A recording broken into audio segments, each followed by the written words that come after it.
El Paso, welcome to Philosophic Dialogues from La Frontera, where our mission is to share the fun of the big questions with you.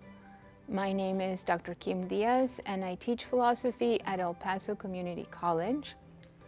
And my name is Jules Simon, and I'm a philosopher from the University of Texas, El Paso, where I practice philosophy, teach, write, do research. Thank you for joining us today again. In this season, we are exploring las fronteras between philosophy and other disciplines. Today, we feel very grateful to be interviewing our colleague, Dr. Sylvia Peregrino. Dr. Peregrino is a first-generation college student and a fronteriza. She is an associate professor of government at El Paso Community College. She is also a co-producer and host of EPCC TV Show Entre Nosotras, Latina Voices, where she highlights community leaders. Dr. Peregrino holds a PhD in educational leadership and policy studies from Arizona State University, a master's degree in urban policy and management from the New School of Social Research, and a bachelor's in political science and Chicano studies from UTEP. Dr. Peregrino has held various leadership roles at EPCC, including campus coordinator, former district-wide coordinator, and past chair of the tenure committee. Prior to COVID-19, Dr. Peregrino taught citizenship classes for community members at the Mission del Paso Campus and moderated several forums with El Paso electoral candidates. Dr. Peregrino, thank you so much for joining us today. Thank you for the invitation. It's great to be here with you guys. Our introduction doesn't do her justice, but we hope to talk a little bit more about some of her achievements and her much involvement in the community, including her show. I would like to begin, because Dr. Peregrino teaches government, right? So we want to ask the big questions about that. And maybe to begin, we would like to ask, how would you say, what is politics?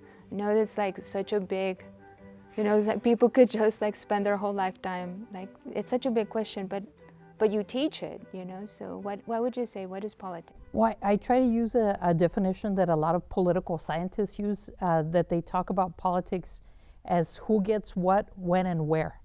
And so politics is about resources. And thinking about us here in El Paso, a couple of years ago, we spent over $150 million on a baseball stadium downtown. This includes like the money that it took to remodel where the city hall used to be. So those costs were also included in that estimate. And it's still not breaking even. And so we're subsidizing that for economic development purposes, right? And so I guess to contrast, think of the city of San Antonio. The city of San Antonio, when Julian Castro was mayor, they passed a tax so that every 4-year-old gets to go to pre-K. And so, two cities, both Hispanic majority cities, but using their resources in different ways. And so that's politics. And so usually what I tell my students is, if you're not at the table, you're on the menu.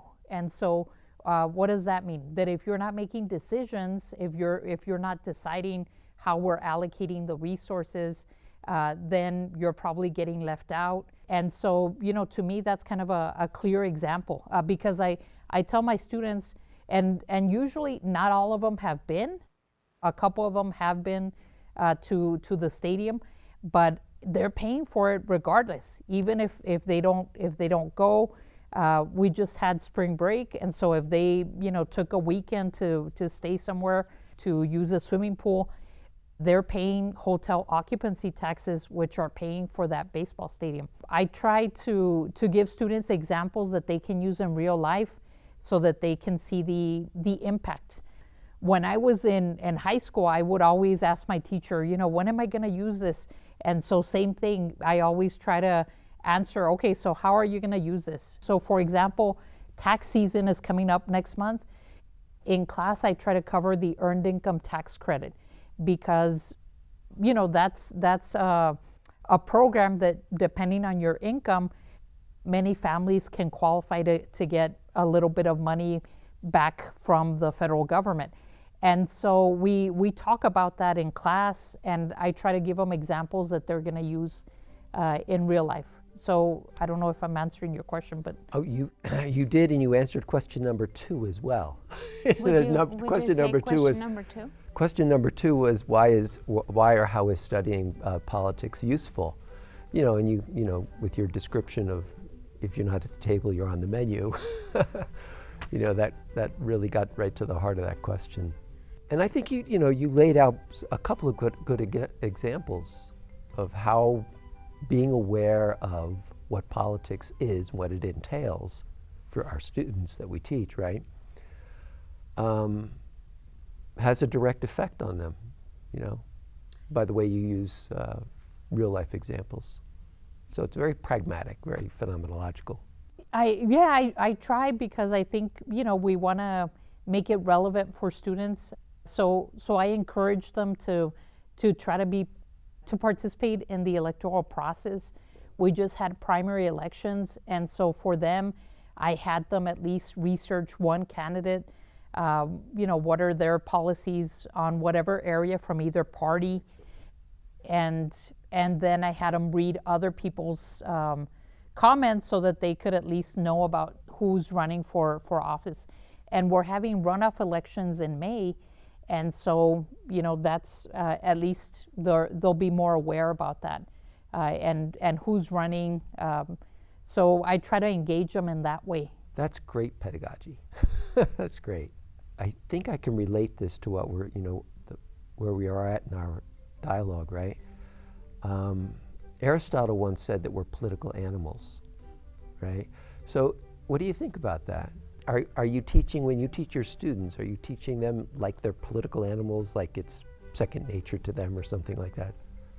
I guess I don't know that I use that term. I use more a quote from Madison that says, if men were angels, there would be no need for government. And so maybe similar that way. I do try to relate it to popular culture. So when you're talking about political animals, I guess to me, I think of The Walking Dead or zombie apocalypse. In some ways, Aristotle means that the masses can be shaped by political processes, right? And so we're part of that. And that's what it means to be a political animal. We're in that shaping process. There's no escaping it. We're all involved in that kind of shaping process. Circuses, right? As long as we keep people entertained, right? Like in ancient Rome with the Colosseum, maybe in current times with sports, right? As long as people are following football, maybe they're not paying attention to the greater questions. Yeah, well, there's the people, there's the crowd, right? And then there's the leaders, the guardians or whatever. They're the ones doing the shaping, right? So, some of our students, some of your students could become politicians and become shapers, right? But most of them won't be. Yeah, and I guess for me, I just want them to at least be aware of who's out there and what the policies are and how that impacts them. Yeah. So I would say we are political animals. It has been said, right, that power creates a vacuum. So somebody always has to assume that power.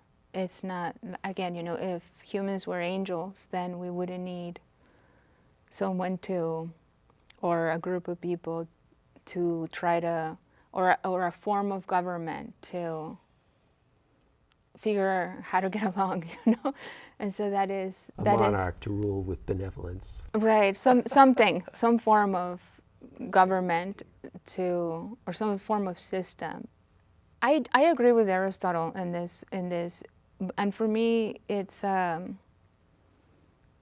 there is just it's neither good nor bad. It's just what is, how we get along, and so for me, that's why I went into social political philosophy, trying to understand how humans get along or not, and why or why not. And I'm putting, we're being critical, I think, of Aristotle calling us political animals, but he has redeeming qualities, and not many, there are some. But some of them, I think, for me, he defines justice. He says, if we were all friends, we wouldn't need justice. So he must have had good friends because, right? Because he says, when you're a friend to another, you automatically look out for their best interest.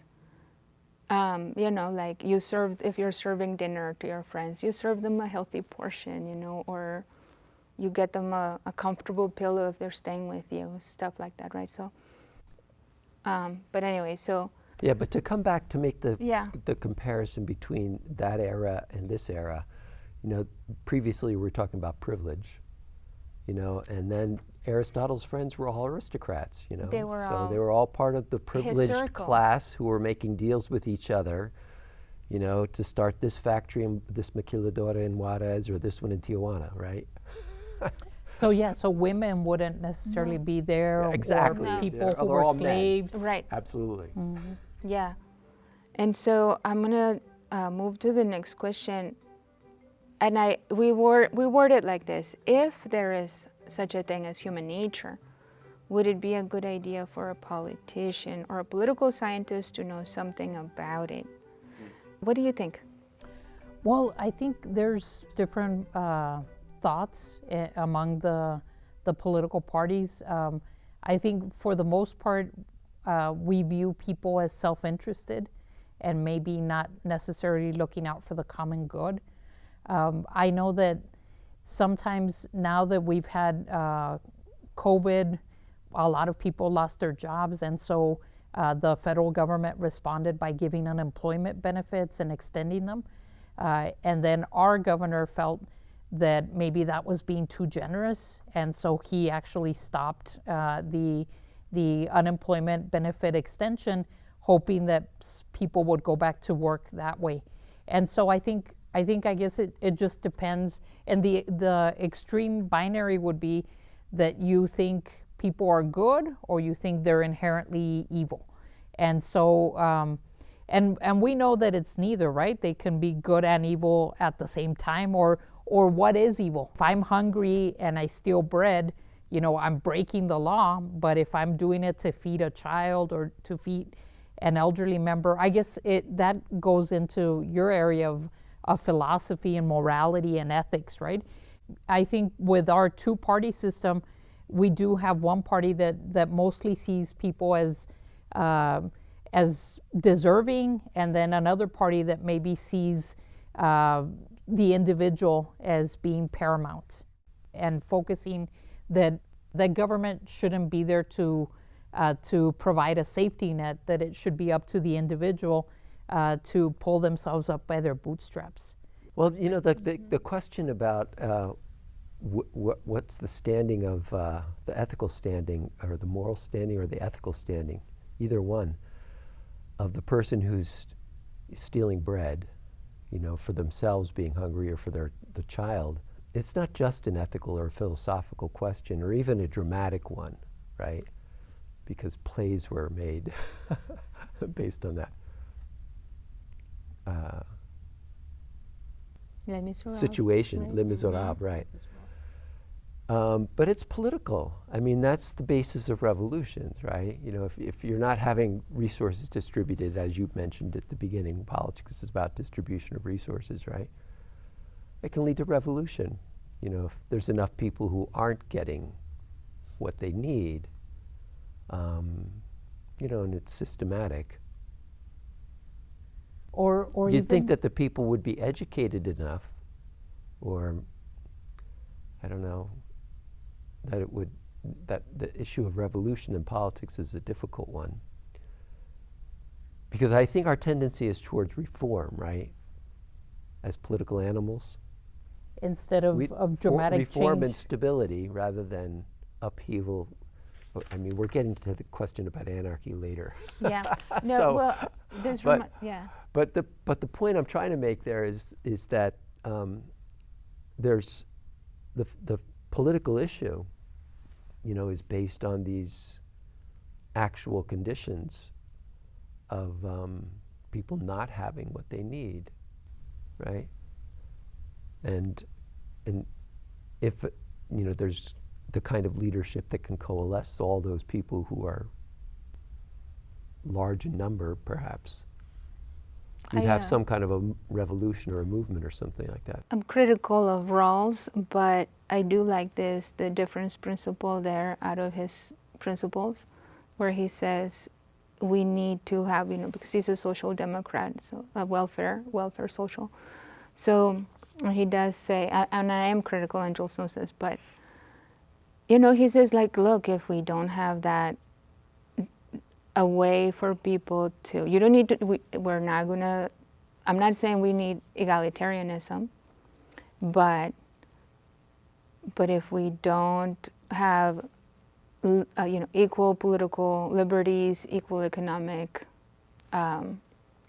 opportunities for people, then this is just not going to be sustainable, and we risk losing everything.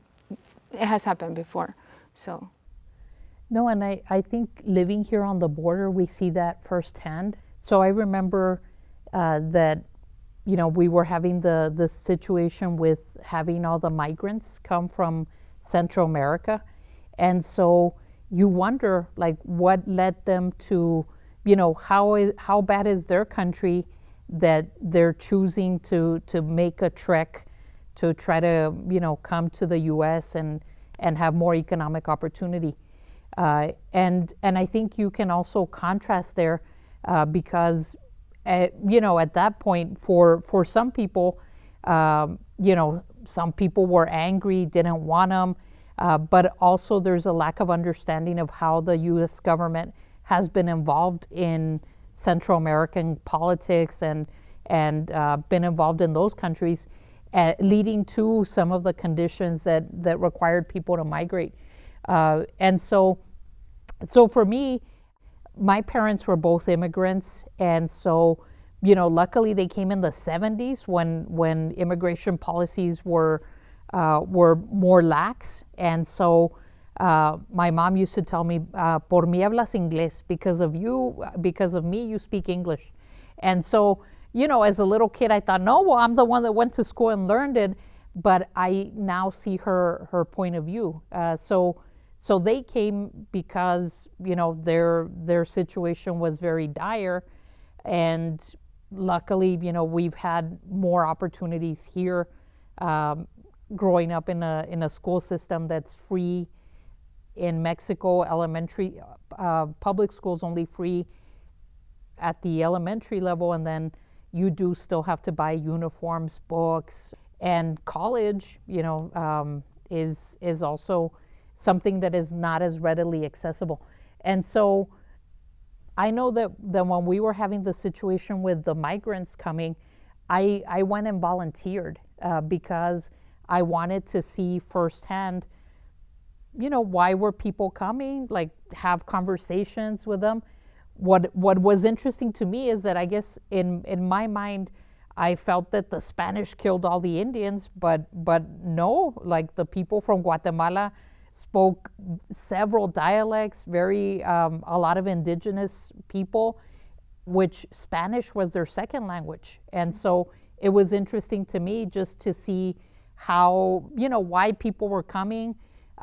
They would have their relatives send them either a bus ticket or an airplane ticket, and immigration usually gave them like a GPS monitor, and while their asylum cases were pending, right? So to me, it was very interesting because you even saw, because I guess since my family were immigrants, I kind of felt a sense of solidarity with them, but sometimes we would go to the bus stations and the people there who are Mexican Americans like me would be jerks, would be, like mean, rude, not speak Spanish, even though they did.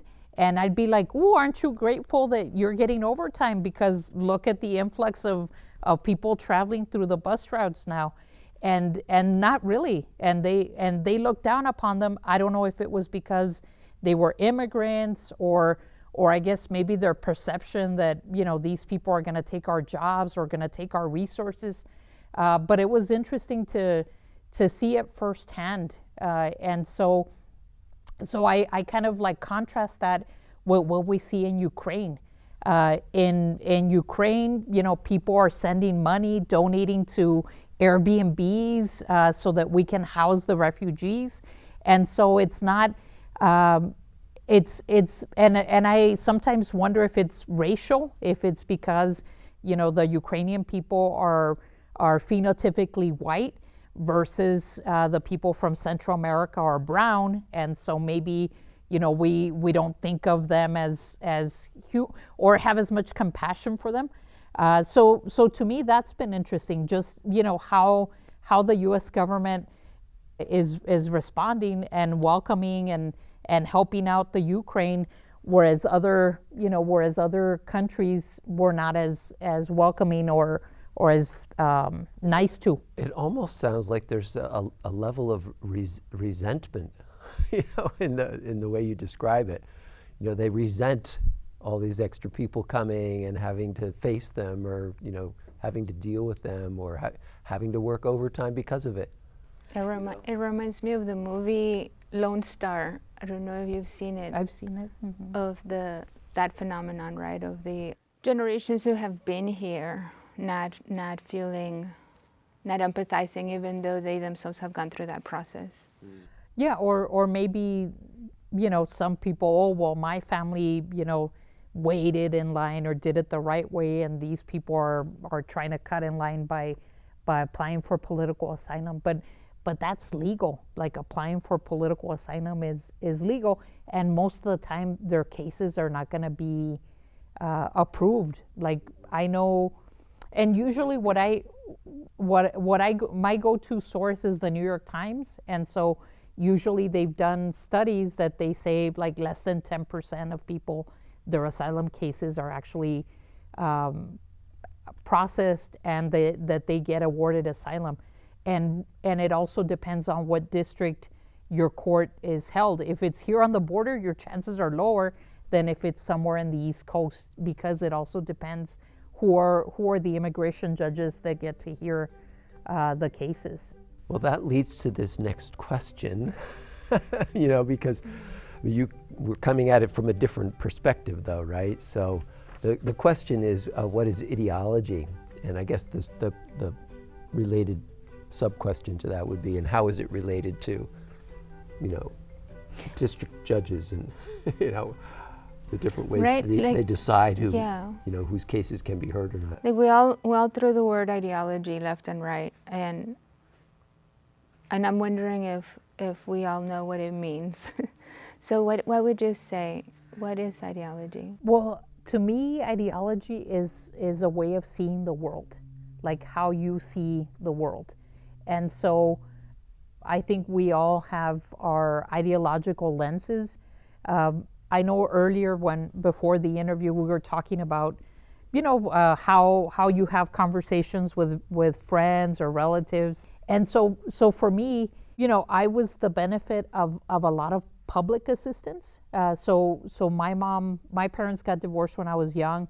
So my mother was on public assistance, on welfare, food stamps, and I had Medicaid as a kid. And so those are government programs that I know helped me out as a child, you know, just even helped us have food on the table. But what I've noticed with some of my students and even some of my friends is that they resent people getting that assistance. Mm-hmm. And I wonder, why don't you resent, you know, corporate welfare? You know, those people get millions of dollars for, you know, in subsidies, but you're mad at the single mom getting $300 a month for food. And so I think it's just that maybe they don't know, or I kind of think of Ronald Reagan in the 80s, right? Mm-hmm. How he kind of perpetuated the stereotype of the welfare queen, that there's a woman that's driving a Cadillac, and then, you know, he used coded racial language so that, you know, immediately most of the people on welfare are non-Hispanic white, But in people's mind, they think African American, they think Latino.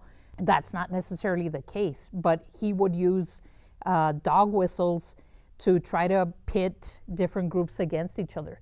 And so I think that for me, that's why, like, it upsets me when people hate on poor people, because I think that that some people, working minimum wage, are among the hardest working Americans, and our economy, functions on the back of Latino workers, right? So I just came back from spring break. I always tip my, the person that's going to fix up the hotel room, because that's what my mother-in-law did for a living, and my partner remembers that her mom would be super happy when she got a tip, and so I try to always tip 20%, although I guess theoretically, like in Europe, and they don't necessarily tip because they pay a living wage. And they have workers' unions, which are much stronger than in the United States.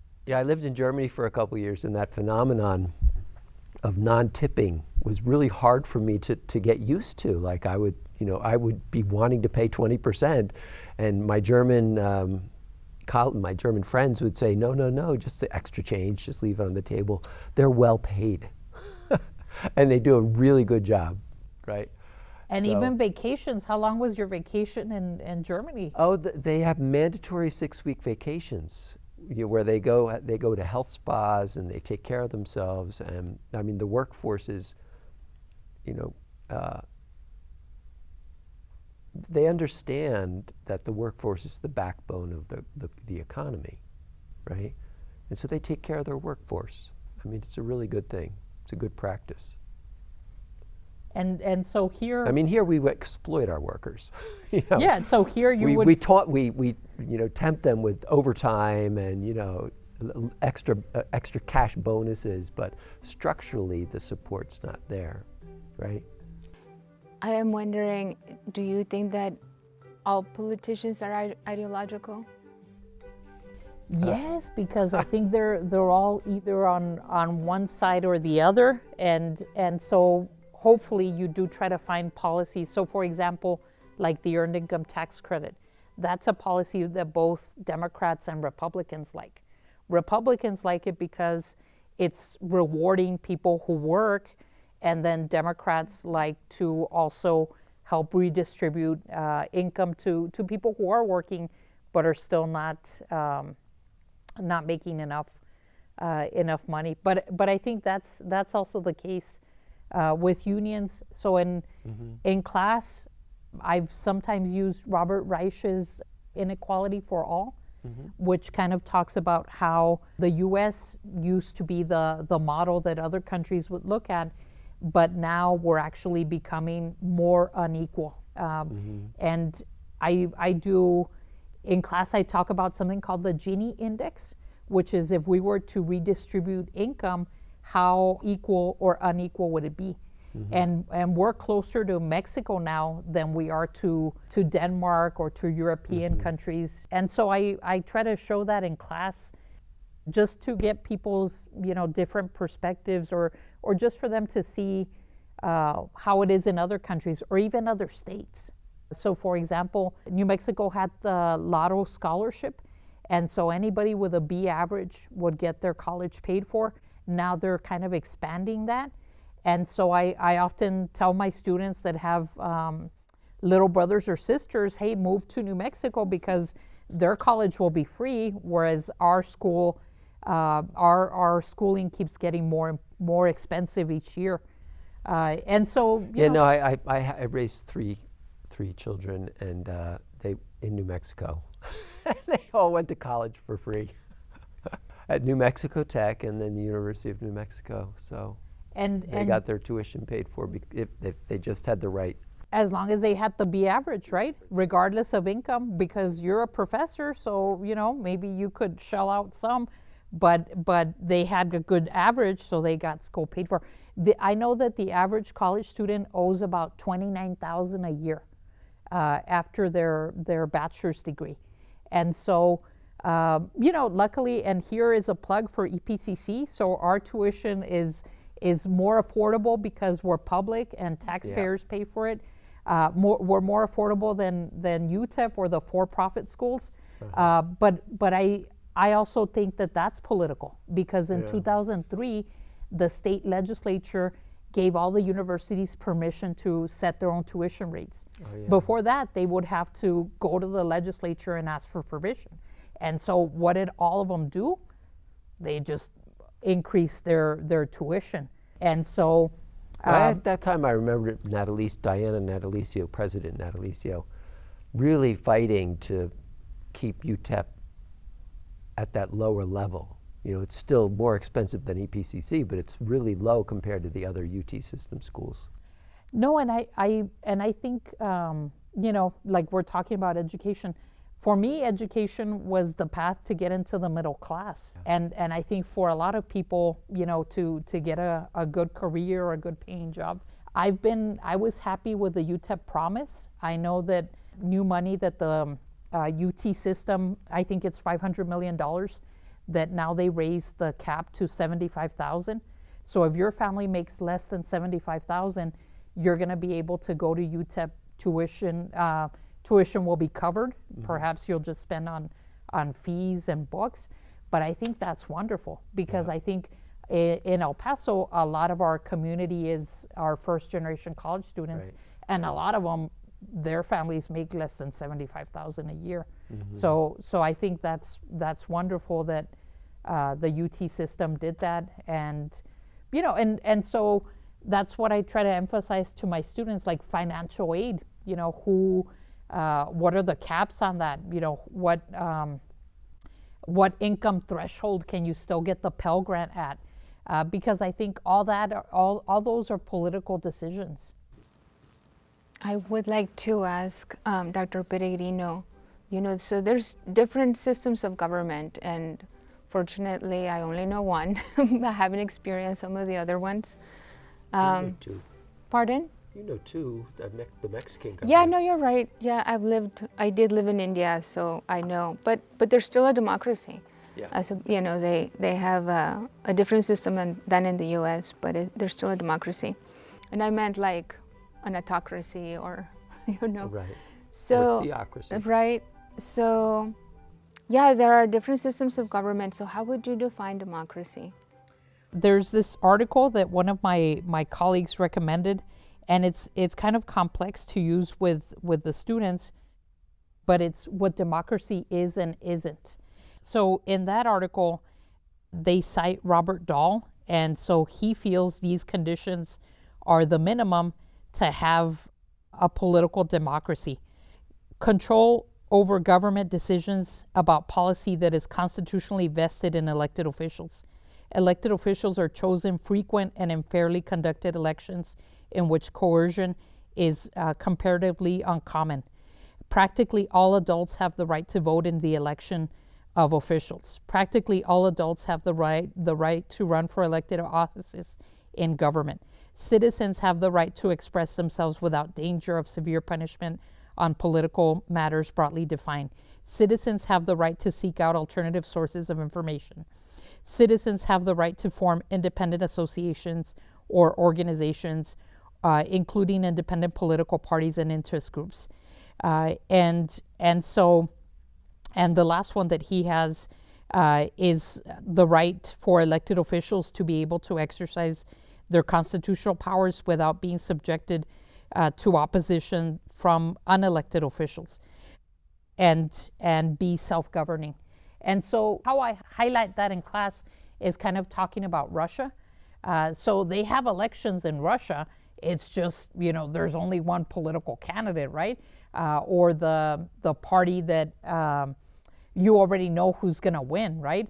And there's, right now, Russia invaded Ukraine. But if we were in Russia, we wouldn't know that because that's not allowed they don't have a free media. Recently, somebody went and hijacked and put a poster, it's actually a war, and that person is going to go to jail. So if you say anything against the official party line, you're looking at 15 years in prison. And so I think with Robert Dahl's conditions, you know, we can kind of compare that to what's going on in Russia. So, you know, one person is in charge and probably is surrounded by yes people, because if you're a dissenter, you're going to be a political prisoner. If you say anything against the state or against the policy, that person is going to send you to jail. So I think those are some of the conditions. And for us, I worry here in the U.S. about the right to vote. So recently, the state of Texas, because of COVID, Harris County and Houston had instituted some things that were popular, like 24-hour voting, drive-by voting, and sending people the ballots through the mail. The state of Texas just decided that nothing good happens at night, and so they limited the hours that you could have election polls open. They banned drive-through voting. They don't allow counties to send out the ballots. People have to request them, and then you have to either put your social security number or your state ID, whichever one you use to register. I registered when I moved back, so I registered, when did I register? Like 20 years ago. Mm-hmm. And so do I remember if I used my social or the last four of my state ID? As a result, you know, depending on, as many as like 15% of the ballots were rejected. And so, and it's not just Texas, the state of Georgia instituted voter ID and then closed all the DPS offices in southern Georgia, which is where the African American community mostly lives. And so they're making efforts to make it harder for people to vote. And I guess people would say it's for election integrity, to make sure that only people who are eligible to vote. But there's very few cases.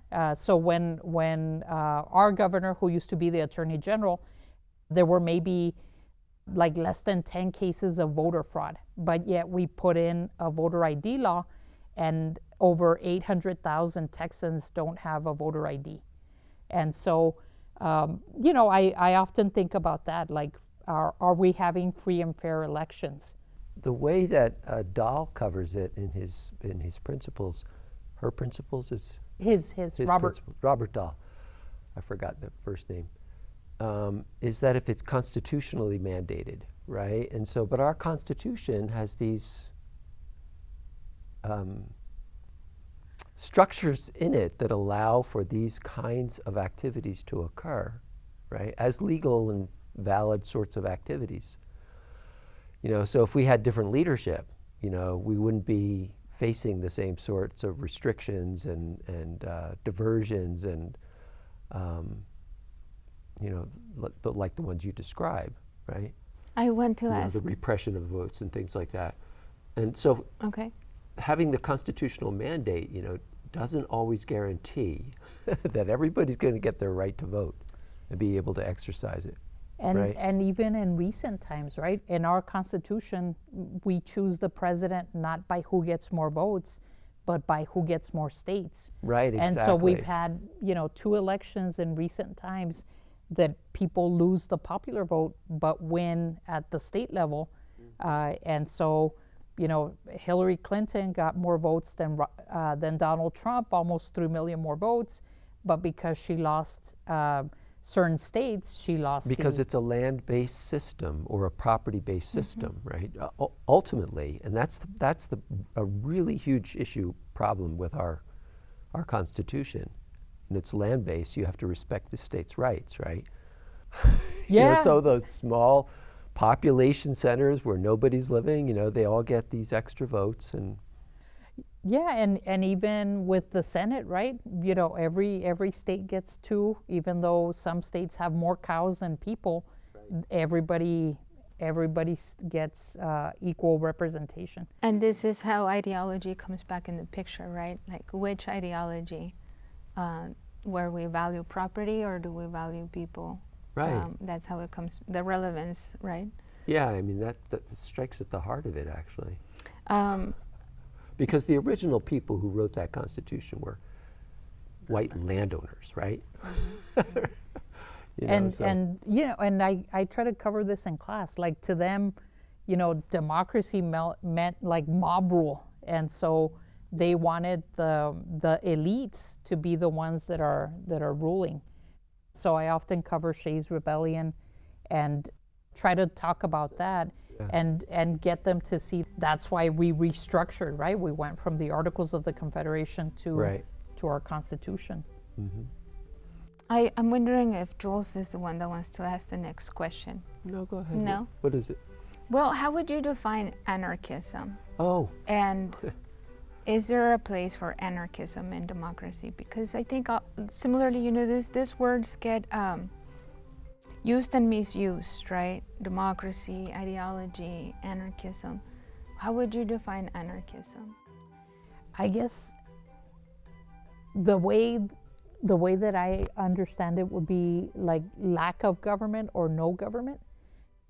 And so in preparation for this interview, I went and I read up more about it, because to me, I kind of see that maybe some of the social movements have tried not to have a structure where, you know, where you can point to one leader. They've tried to be more grassroots. So I can see a place for that, and also very strategic, right? Because if you define the leaders of the Wall Street movement or of the Black Lives Matter movement, then you can kill them, right? And so, or you can put them in jail, and then there goes the movement. And so I can see where having something that is grassroots, that tries to be more egalitarian, could serve a function. Mm-hmm. That's great. Etymologically, so the word's interesting, anarchy. Without. So it has to do with to question first principles, right? Because arche is your first principle. So it's the negation of raising a question of first principles. It's a way, because we take for granted, you know, that these systems have been here and that they have validity, right? And so you're just going to work with that system without raising questions about it. And so these movements, we're born into it, and we're born into it, we're like soaked political into animals, it. right? Yeah. And so then you don't ever raise a question about that which you just accept We're fish in water. We don't even know. It's blindly. Okay, so unless you travel, right? Unless you experience other. So you see it more as just even questioning the status quo. Well, you know, I think every healthy system has to have the ability to question itself. And if you can't allow dissent, you know, and questioning of, you know, the foundations even of a society, then you're not going to have a healthy system. Because if the system is healthy and it's working right, like a system should, like a governmental system should be serving the people, right? That's so what it's meant to do, is to serve the people. So the definition wouldn't be like an absence of government or a lack of government? Well, I think it's to imagine if you're an anarchist, and you're not a violent anarchist, say, but if you're an anarchist who raises questions about the foundational principles, that's a different kind of way of thinking. You know, what would this be like? What would this be like if we had a change in government, right?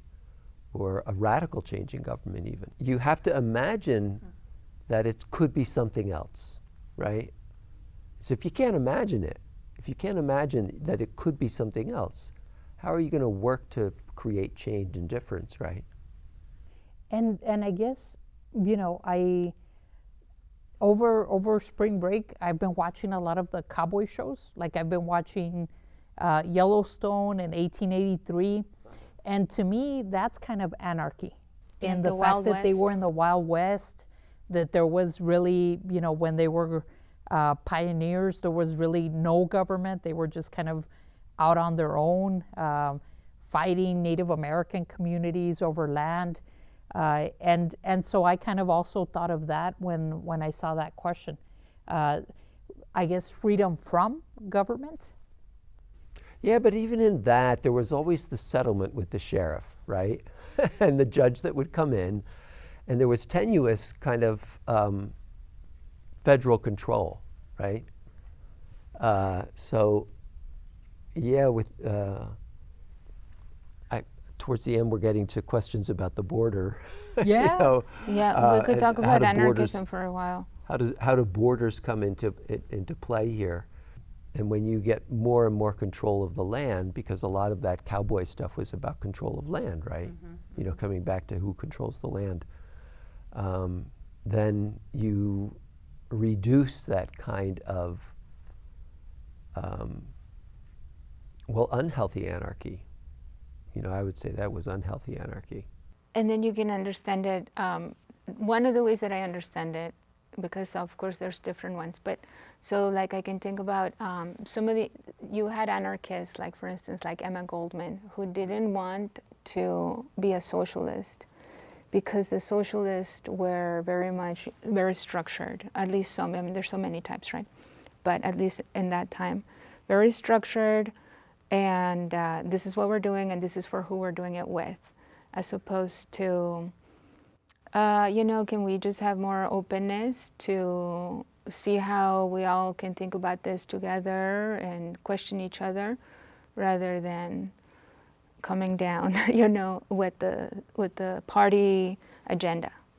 Because again, who's coming up with that party agenda and on home.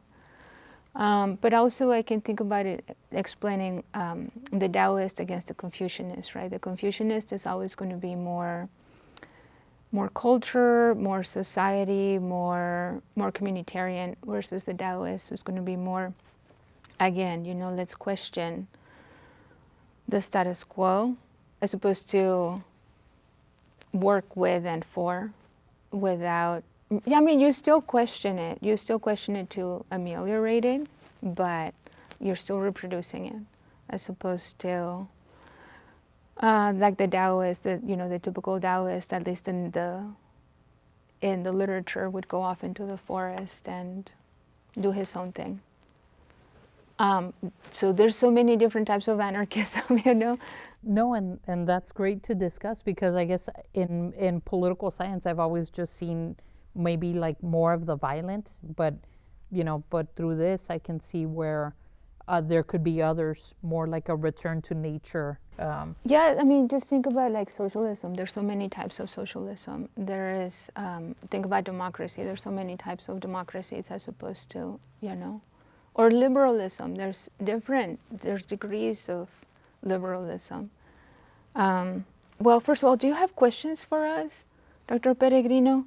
Because, we're peppering you with questions, but No, I'm enjoying the conversation and the back and forth, because I always think philosophers are so smart, and so like I was kind of nervous coming here. For me, I try to so like hegemony, right? So I try to like explain. Well, not that I even explain hegemony, but you guys probably do, because you talk about critical theory. So the way that I would explain it is, or cultural capital, right? So I would try to use concrete examples.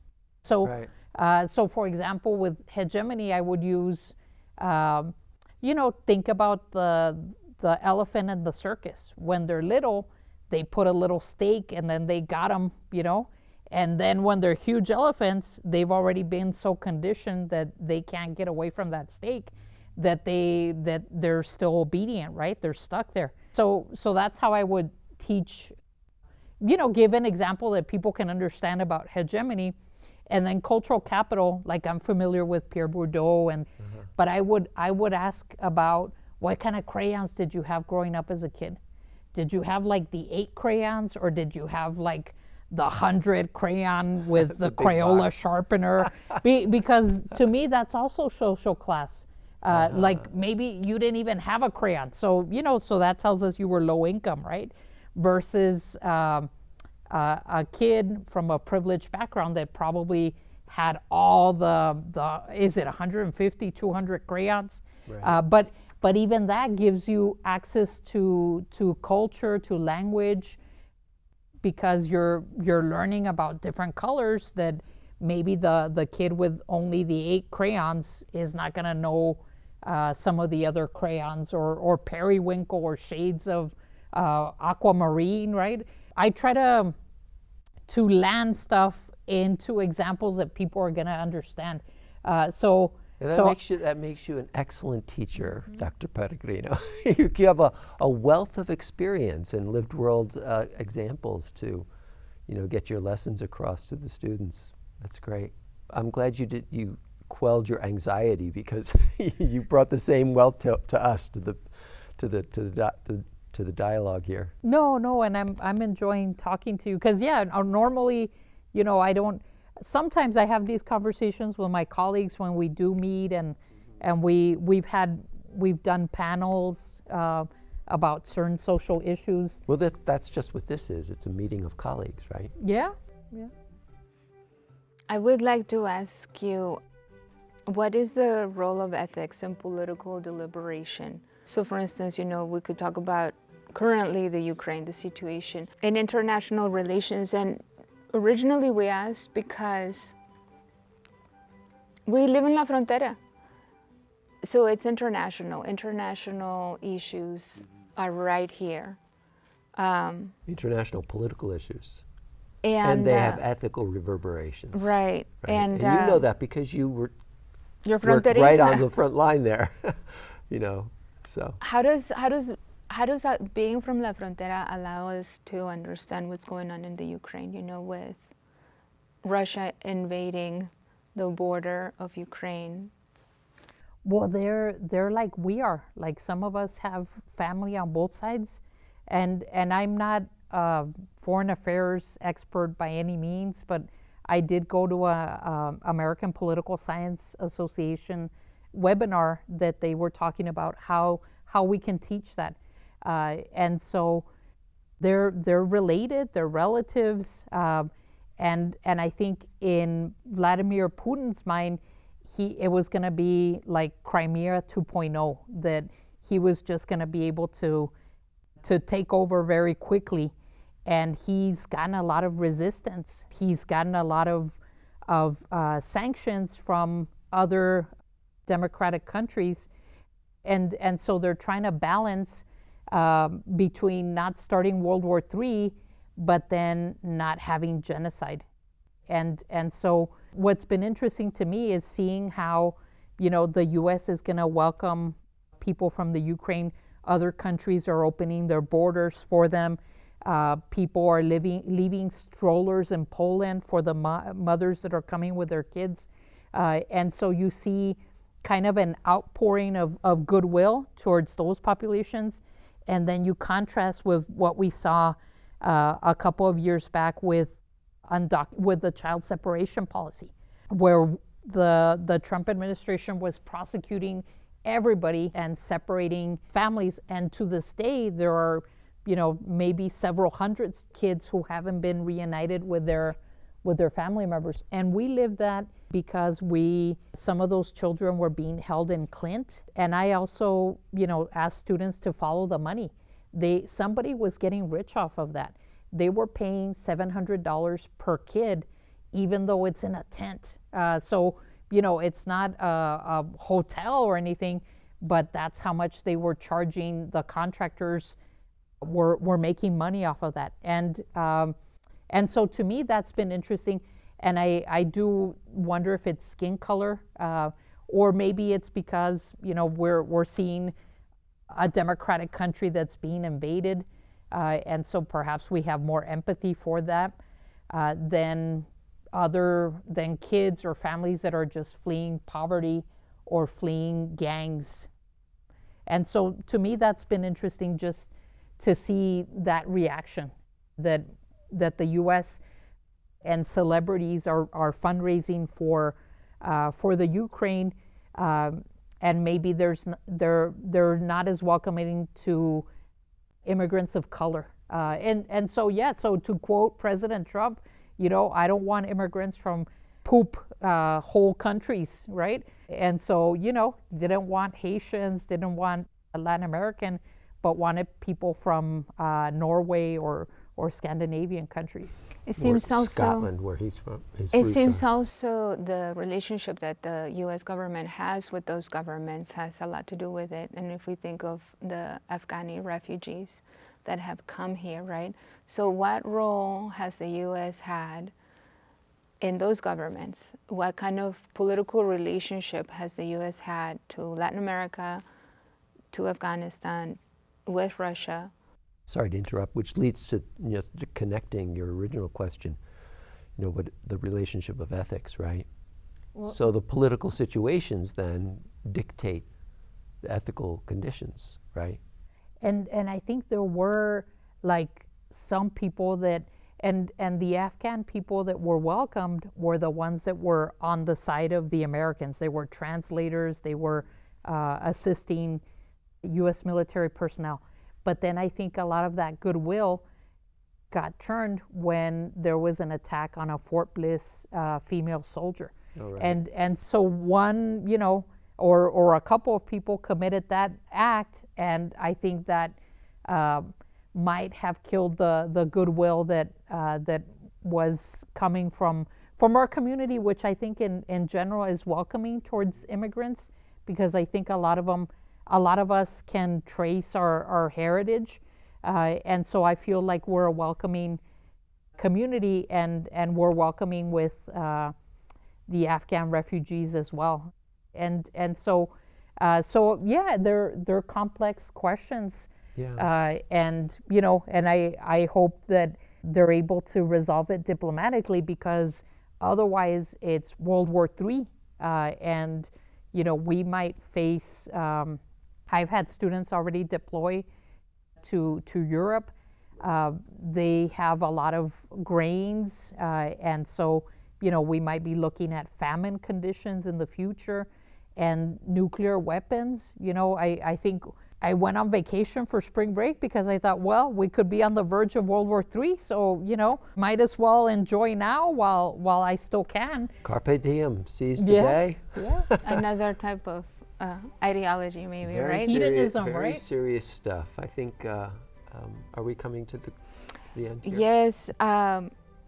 Also a plug for a previous show with Dean Villalobos, who is a geologist, and they think in terms of millions of thousands of years. I don't know the figures, but so for them, all the squabbles are like dust, Little ants running around. Right. But so thank you so much, Dr. Peregrino, for joining us. This has been Philosophic Dialogues from La Frontera. Today we explored how the frontera, the border between philosophy and political science, government. And my name is Dr. Kim Diaz. Jules Simon, and thank you very much, Dr. Peregrino. Thank you for the invitation. Please join us next time.